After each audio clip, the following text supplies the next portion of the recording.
Salut tout le monde, j'espère que vous allez bien tous et toutes. On se retrouve pour le Power Rankings de la semaine. Et oui, je vous l'avais promis, je l'ai dit que tous les dimanches dorénavant, à part bien sûr s'il y a un pay-per-view ou un événement important qu'on a besoin de parler, eh bien vous aurez le Power Rankings de la semaine. En clair, vous aurez les 3 meilleurs shows de la semaine, les 3 meilleurs lutteurs de la semaine, et enfin bien sûr, les 3 meilleures lutteuses de la semaine que je vous expliquerai. Voilà. Alors, bien évidemment, pour information, on va tout de suite commencer par les shows, comme ça va être très vite fait. Je précise pour information que pour le moment, je n'ai pas intégré Impact Wrestling, ce qui pourrait arriver dans les prochaines semaines. Voilà, je peux préciser maintenant. Je me contenterai principalement de WWE Raw, WWE SmackDown, WWE NXT 2.0, AEW Dynamite, AEW Rampage. Il n'y aura pas les pay-per-view, pour la simple et bonne raison que, à part un pay-per-view exceptionnellement exceptionnel, je pars du principe que la voilà, on ne peut pas juger quelque chose qui sera, entre guillemets, quelque chose de logique, qui soit très bon. Voilà. Donc voilà un petit peu ce qu'il en est, donc pour ainsi dire. Pareil, il n'y aura pas les pires lutteurs ou les pires lutteuses de la semaine. J'ai un peu, je vais vous dire que on peut pas vraiment juger sur 200 lutteuses qui ont été les pires pour ainsi dire. Voilà. Donc on va commencer comme toujours avec les shows. Alors 5 shows vous étaient proposés, donc je les ai cités: WWE Raw, WWE NXT 2.0, WWE SmackDown, AEW Dynamite et bien sûr AEW Rampage. Et le numéro 3 déjà, c'est WWE SmackDown. Alors pourquoi WWE SmackDown? Parce que déjà j'ai trouvé que le segment avec Kayla Braxton était quand même pas mal, franchement, et moi j'ai noté ça, voilà, j'ai noté quand même cette possibilité qui m'a été proposée. Le segment, alors même si pour moi le final m'a un peu déçu, Charlotte Flair a fait le boulot, voilà, clairement. Donc j'ai plutôt apprécié voilà l'état d'esprit de Charlotte avec tout ce qui a été donné. La Battle Royale a été surprenante, Sami Zayn a encore fait du Sami Zayn, et ça c'est vrai que c'était pas mal, clairement. Même si voilà, j'avais dit le concept m'a paru un peu étrange, dans le sens où tu enlèves carrément tous les lutteurs et qui pourraient poser problème. Et enfin, Kayla Braxton, je l'ai dit, qui m'a vraiment qui a été celle qui a été vraiment la grosse mise en avant de ce show, avec l'annonce bien sûr du retour de Brock Lesnar, pour ainsi dire. Voilà. Donc ensuite on a eu, je précise, NXT 2.0 qui a été bien meilleur. Franchement, de bons matchs ont été proposés. Je pense par exemple c'est Grayson Waller contre Tommaso Ciampa que j'ai beaucoup apprécié. Cora Jade contre Mandiro, c'était pas mal avec la victoire de Cora Jade. Braun Breaker qui a listé le War Games, pour ainsi dire. Joe Gacy qui a fait quand même pas mal de choses. Les Diamond Mine, bon, ça a été pas mal non plus. On est en train de mettre en place NXT War Games et honnêtement, c'était bien. Et j'ai plutôt apprécié voilà ce qui a été fait, ce qui a été proposé. Le titre North American Champion était pas mal. Franchement, moi j'ai beaucoup apprécié ce moment, pour ainsi dire. Et donc, on peut dire que ça a été une franche réussite par rapport à ça. Et enfin, le numéro 1, c'est AEW Dynamite. Et je me rends compte que la statue gêne un peu le logo de AEW Dynamite. Je vais peut-être mettre un petit cadre pour que vous le voyez mieux. Déjà, premièrement, bien sûr, le MJF CM Punk que j'ai adoré. C'est l'un des meilleurs moments. Mais également, voilà, les tag team matchs que j'ai trouvé excellents. Moi, j'ai adoré chaque moment, notamment chaque moment qui ont été proposés. Franchement, quand tu vois la AEW, comment ils proposent leur match tag team, où ça part dans tous les sens, franchement, pour moi, c'est les rois du tag team. Ils ont compris le concept du tag team match. Ils n'hésitent pas à toujours aller de l'avant, à mettre en place des choses. Et honnêtement, ça nous raconte toujours quelque chose. Après, Bryan Danielson, qui bat notamment, je crois, Colt Cabana. D'ailleurs, à Chicago, c'était pas si mal que ça. Franchement, les Gun Club, c'était bien. Franchement, moi, j'ai trouvé ça très intéressant. Le main event était très bien. Franchement, il y avait tout ce qu'il y avait pour mettre en place, pour ainsi dire. Alors, forcément, vous allez me dire, pourquoi n'ai-je pas choisi Rampage et WWE Raw? WWE Raw, pour la simple et bonne raison que Raw, c'est tout simplement l'histoire de l'œuf, que j'ai pas apprécié du tout. J'ai trouvé, on va dire, malaisant, je l'ai pas trouvé exceptionnel. Manque d'intérêt, manque d'envie. Et j'ai pas trouvé que ça donnait un réel intérêt au vu de ce qui avait été proposé. Voilà, ça c'est la première chose. Pour Rampage, alors, c'est le match féminin qui les tue. Alors certes, alors vous allez me dire, oui messieurs, comment tu peux juger un show qui a duré 50 minutes alors que tous les autres font 2 heures? Alors Rampage peut faire 3 excellents matchs. Attention. Mais en tout cas, le problème de Rampage, ça a été le match entre Rio et Britt Baker qui m'a pas plu du tout. Les deux autres étaient pas mal, hein. Franchement, moi j'ai vraiment adoré. Mais sinon, voilà, moi j'ai pas du tout apprécié. Et voilà par rapport à ça. Voilà. Bon allez, on va passer maintenant aux garçons. Les garçons, et oui. Oh bah tiens, ah bah j'avais oublié de l'animer. Bon bah voilà, vous avez déjà le numéro 2. Ah, voilà. Bon, le numéro 3, déjà c'est Riddle. Je l'avais dit lors de... Bah, pour moi, Riddle, ça a été celui qui m'a fait plaisir du côté de WWE Raw. Notamment avec sa dégaine avec Randy Orton. J'ai trouvé ça extrêmement drôle. Riddle, c'est celui, franchement, ça a été un peu la surprise. D'ailleurs, on va revoir avec Cora Jade. Ça fait partie des gens que je suis vraiment désolé. Les gens peut-être ne l'aiment pas par rapport à son côté un peu...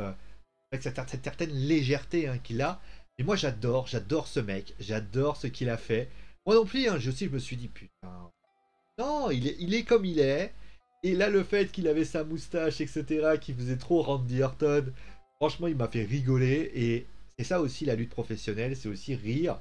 Alors je sais que certains ont dit ouais voilà toujours pareil par rapport à ça et voilà clairement par rapport à ça. Donc ensuite donc Sami Zayn, bah, Sami Zayn il fait une bonne semaine. C'est vrai, il fait une très très bonne semaine. Il a notamment un match américain contre Damien Priest, quand même pas bien mais il est quand même celui qui est l'artisan de récupérer Austin Theory. Il passe un peu pour un débile aussi du côté de Vince McMahon. Mais j'ai envie de te dire non, moi franchement il m'a fait rire. Voilà, il m'a fait rire, il m'a fait rigoler Sami Zayn. Et puis le fait qu'il gagne cette Battle Royale confirme finalement la bonne semaine qu'il a eue. Franchement, il a passé une très très bonne semaine. Je crois que pour le Rock Battle Royale, il n'a pas fait quelque chose de bien. Mais c'est bien, une montée en puissance de Sami Zayn cette semaine qui mérite d'être analysée. Voilà. Pour information, on va quand même analyser peut-être quelque chose. C'est, je crois qu'il s'est exprimé par rapport à Brock Lesnar. Vous trouvez ça? Attends. Sami Zayn voilà, s'exprime par rapport à Brock Lesnar. De toute façon, Sami Zayn a la plus grande victoire, on arrive tout le temps à trouver le thème pour le retour de Brock Lesnar, bla bla bla. Je n'ai plus besoin de dire quelque chose car c'est clair qu'il y a une attaque délibérée contre Sami. J'espère que Sami Zayn la semaine prochaine va pas servir de paillasson pour Brock Lesnar. S'il y a un mec qui doit servir de paillasson pour Brock Lesnar, c'est Adam Pearce. Si Brock Lesnar se met à... S'il arrive et qu'il passe pour un crétin, franchement, je trouverais ça assez triste. Voilà, clairement.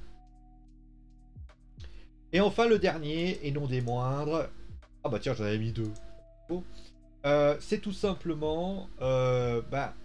CM Punk et MJF, c'était difficile de les départager. Franchement, je pouvais pas les départager parce qu'ils ont été bons tous les deux. Un segment, quand il est excellent, c'est parce qu'il faut que les deux mettent le feu. Et c'est ce qui s'est passé dans ce match. MJF et CM Punk ont été excellents, franchement, dans les propos. Alors, je vais pas revenir, voilà, à un moment donné, il y a quelqu'un qui l'a surnommé le Miz, la PG Punk, le fait qu'ils ont fait des références notamment à... ils ont fait une référence à... notamment à Hustle Loyalty Respect, avec notamment John Cena, la pipe bombe qui finalement, voilà... chacun a su bien mettre en scène les choses. Et j'ai trouvé qu'il y avait vraiment un truc de fou entre les deux. Et j'avais fait d'ailleurs une vidéo, dans une vidéo, je crois que c'est la vidéo de jeudi. J'ai dit voilà, est-ce que MJF est pas en train de devenir sera sans doute l'un des meilleurs speechers au monde. Il a une qualité de fou et CM Punk, il a qu'à suivre ou il a qu'à emmener. C'est tout simplement les deux meilleurs speechers qui ont eu lieu cette semaine. Et j'ai envie de les féliciter par rapport à ça. On verra bien sûr. Ils réussiront à monter crescendo pour ainsi dire. Pour ceux qui se demandent pourquoi je suis en train d'observer mon écran au central, c'est parce qu'il y a le match entre, bien sûr, AS Saint-Etienne et le Paris Saint-Germain. Et je donne en mille, forcément, il y aura peut-être une foot zone pour ainsi. Voilà. On passe maintenant aux filles. Les filles qui ont donc donné, tout simplement, on va commencer avec les premiers. Ah voilà, ça a été un peu long, voilà, arrivé. Ah voilà, voilà, vous n'avez pas vu. Vous n'avez pas vu. Carmella et Zelina, Queen Zelina. On va pas se leurrer. J'ai quand même galéré à trouver vraiment 3. Elle, ça a été plus par défaut. elles ont remporté une ceinture, clairement. Mais Tony Storm, non. Que Tony, ça n'a pas été ouf. Là, elle a pris 2 tartes dans la gueule, au sens propre du terme, donc ça n'a pas été ouf non plus. Après, j'ai regardé par rapport... On aurait pu mettre peut-être Bianca Belair, mais Bianca, c'est plus en pay-per-view et je peux pas la compter, dans le sens où elle n'a pas été dans un show. Et puis, à Raw, je crois qu'elle n'a pas fait un truc fou. Voilà. Mais puis, j'ai envie de... Voilà. Et puis, peut-être que pour moi, Zelina et Carmella, c'est peut-être... Voilà, c'est pour les récompenser du fait qu'elles ont remporté la ceinture, que... Bah, on peut espérer peut-être quelque chose hein, de la part de Zelina et de Carmella, peut-être avec ces ceintures. Même si j'en doute quand même pas mal. Mais voilà, en tout cas, moi j'ai pris, j'ai envie de dire, bah c'est bien pour les deux. Zelina, c'est bien aussi hein, de pouvoir récupérer cette ceinture. Il y a justement possibilité de lancer quelque chose. Justement, voilà, ça sera pas mal. Voilà. Ensuite, le deuxième que j'ai envie de mettre en place, c'est Kayla Braxton. Ah, mais c'est pas vrai. Kayla Braxton, pour tout simplement ce qu'elle a produit à WWE SmackDown. Parce que en général, Kayla, c'est une intervieweuse et je me suis dit, elle va faire l'intervieweuse, elle va être non, elle a vraiment déjà, vous voyez par exemple la différence. Je sais que certains vont me dire, oui mais attends, elle a fait un truc au Survivor Series.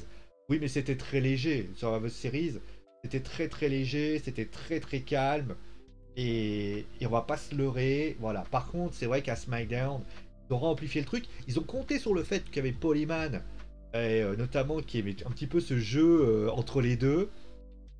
Paul Heyman d'ailleurs qui a été odieux avec elle, mais finalement il y a eu un retour de bâton que j'ai trouvé assez sympa et Kayla a été très très bien dans cette semaine. Franchement, moi je l'ai trouvé très intéressante. C'est assez rare d'ailleurs. Je sais que certains vont me dire oui mais c'est pas une lutteuse. Oui, mais elle fait partie du corridor de tout ça et concrètement voilà, moi j'ai pris beaucoup de plaisir à la voir faire ça. Et enfin le premier, vous l'avez peut-être vu clairement, c'est Cora Jade. Cora Jade qui fait partie quand même de la surprise, de ma petite surprise, parce que il y a quelques semaines, moi je me demandais réellement ce qu'elle faisait là.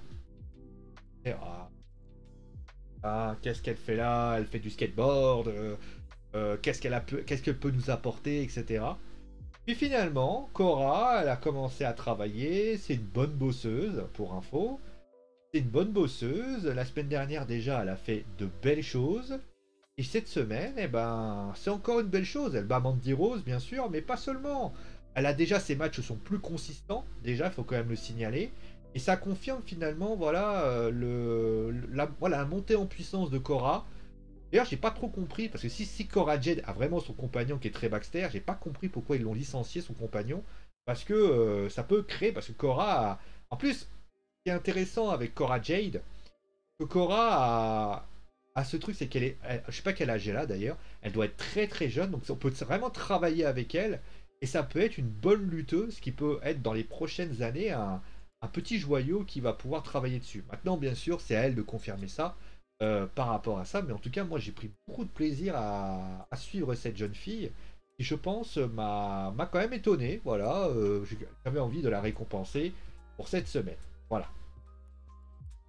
Voilà donc, c'est fini donc pour le Power Rankings The Wrestling Club. Donc si jamais, tout simplement, vous avez envie de me dire ce que vous pensez de ci, de ça, dites pas d'ailleurs à me le dire. Cora Jade, simplement numéro 1, c'est bien pour elle. Dites-moi d'ailleurs, voilà, qui vous auriez vu numéro 1, que ce soit du côté de Raw, du côté de Intel, du côté de Intel, pour ainsi dire. Voilà, on va s'arrêter là pour aujourd'hui. Merci à vous tous d'avoir suivi l'émission. Portez-vous bien et ciao les amis.